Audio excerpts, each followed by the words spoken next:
Le 30 janvier dernier, M6 diffusait les premiers portraits des 14 agriculteurs de la 18e saison qui, à l'issue de leur présentation, espèrent bien recevoir de nombreuses lettres. Du côté de la production, la lecture de ces missives n'est pas une mince affaire et se voit parfois compliquée par la réception de courriers peu sérieux. La 18e saison de L'Amour est dans le pré est enfin lancée. Lundi 30 janvier, les téléspectateurs découvraient 7 des 14 portraits des agriculteurs qui feront les beaux jours du programme.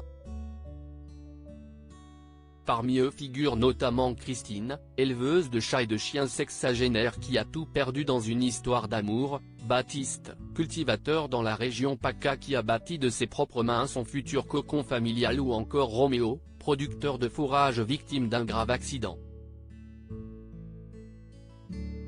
Comme d'ordinaire, les histoires de ces participants en mal d'amour ont sans aucun pu attirer l'attention de prétendants de toute la France qui s'empresseront alors de leur écrire des lettres enflammées afin de les rencontrer.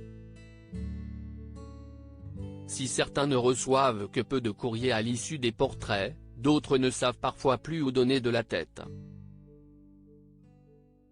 Des missives d'abord réceptionnées et triées sur le volet par la production afin de dénicher les candidats parfaits pour les speed dating.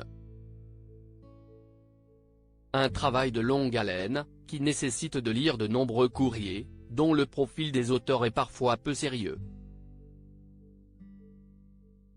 Un fléau cette année, 11 hommes et 3 femmes attendent de pied ferme de recevoir les mots de celui ou celle qui fera chavirer leur cœur. Pour voir des étincelles devant la caméra, la production s'active dans l'ombre afin de sélectionner les plus belles missives.